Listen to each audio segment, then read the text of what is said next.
खनिज संपदाओं को निकालकर उसका व्यवसायीकरण करेंगे। तो ये सच्चाई हम लोग समाज के लोगों के बीच में लेके जा रहे हैं, बता रहे हैं कि ये गैर संवैधानिक बातें हैं जो कर रहे हैं लिस्टिंग का मामला, क्योंकि राशन की व्यवस्था धर्म के आधार पर नहीं है। हम आदिवासी हैं तो आदिवासी का जो अधिकार है वो लागू होना चाहिए।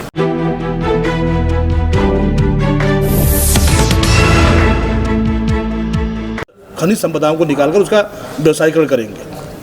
तो ये सच्चाई हम लोग समाज के लोगों के बीच में लेके जा रहे हैं, बता रहे हैं कि ये गैर संवैधानिक बातें हैं जो कर रहे हैं लिस्टिंग का मामला, क्योंकि राशन की व्यवस्था धर्म के आधार पर नहीं है। हम आदिवासी हैं तो आदिवासी का जो अधिकार है वो लागू होना चाहिए। जहाँ पर आप आरएसएस और बीजेपी की बात कर रहे हैं, वहीं पर यहाँ पर लिस्टिंग रैली हुआ दिसंबर में। अभी 4 फरवरी को आदिवासी एकता रैली हुआ। जनजातीय सुरक्षा मंच के लोग बोले कि ईसाई क्रिश्चियन का रैली था 4 फरवरी का।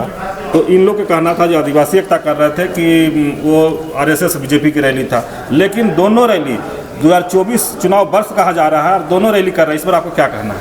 मैं एडवोकेट विजय प्रताप भारती, प्रदेश प्रभारी बामसे झारखंड। देखिए, अभी जितने भी ये रैलियाँ और सारी चीज़ें हो रही हैं, जिनकी संख्या कम है तो वो तो सत्ता में आ नहीं सकते, तो वो अपनी गोटियाँ सेट करने के लिए समाज को डिवाइड करते हैं। तो डिवाइड करने के लिए उन्होंने कुछ लोगों को पाल रखा हुआ है, तो उनको वो प्रोवाइड करते हैं, साधन प्रोवाइड करते हैं, बोले ये रैली करो, इससे तुम्हारी लीडरशिप आएगा, फिर तुम्हारा समर्थन लेकर आना।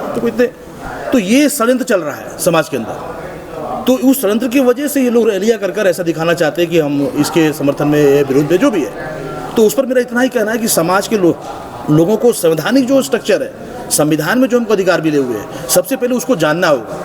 अगर आप उसको पढ़ोगे नहीं, समझोगे नहीं, जानोगे नहीं, तो आपके बीच के ही किसी आदमी को वो अपने साथ खड़ा करेंगे और उसके माध्यम से आपको गुमराह करके आपका इस्तेमाल करेंगे, और यही हो रहा है। जो लिस्टिंग मांग कर रहे हैं वो आपका भाई है। हाँ, मतलब आरएसएस से जुड़ा हुआ व्यक्ति को आपके बीच में थोप देंगे।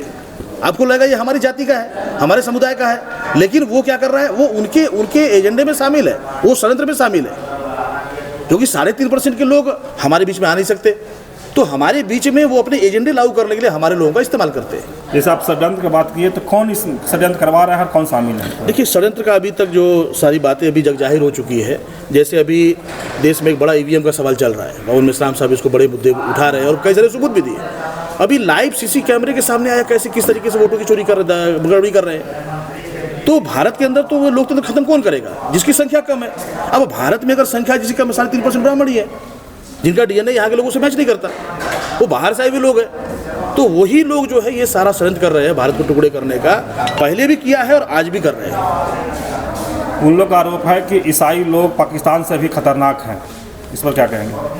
देखिए, भारत के अंदर जो आपको ईसाई बने हुए लोग दिख रहे हैं, वो विदेश से नहीं आए, मुगल विदेश से आए थे, अंग्रेज बाहर से आए थे। पर यहाँ जो लोग हैं ना, उन्होंने धर्म स्वीकार किया है। क्यों स्वीकार किया? जिनको संविधान चलाने का अवसर मिला 26 जनवरी 1950 के बाद, जब पहला चुनाव हुआ, जिनको देश चलाने का अवसर मिला, उन लोगों ने उनके रोटी, कपड़ा, मकान, शिक्षा, स्वास्थ्य, सुरक्षा की व्यवस्था नहीं की, उनको अधिकार वंचित किया। जो संविधान में उनको देने के लिए जिम्मेदारी लगाई गई थी, वो देने का काम नहीं किया। तो लोगों को जब पढ़ने लिखने नहीं दिया, तो इस वजह से उनको कुछ बातें समझ में नहीं आती, तो इसलिए वो उनका इस्तेमाल कर रहे हैं। तो ये वही लोग कर रहे हैं। उनको मालूम है ये पढ़ लिख जाएंगे तो बातों को समझेंगे, संवैधानिक अधिकार को समझेंगे तो हिस्सा मांगेंगे। तो देश में इतना बड़ा ओबीसी की जाति जनगणना का मामला चल रहा है, पूरा देश का जनगणना होनी चाहिए, वो करने नहीं दे रहे हैं, उल्टा वो कोर्ट में जा रहे हैं, नहीं होना चाहिए। अरे कोई ब्राह्मण कोई धार्मिक कार्यक्रम करता है क्या? हमारा कोई SC ओबीसी का आदमी जाता है? नहीं, मत करो। तो हम तो विरोध नहीं करते, हमारे लोग तो विरोध नहीं करते, पर वो क्या कर रहे हैं? नहीं, हमारे संवैधानिक जो लिखा हुआ अधिकार है वो देना नहीं चाहते, उसका विरोध कर रहे हैं।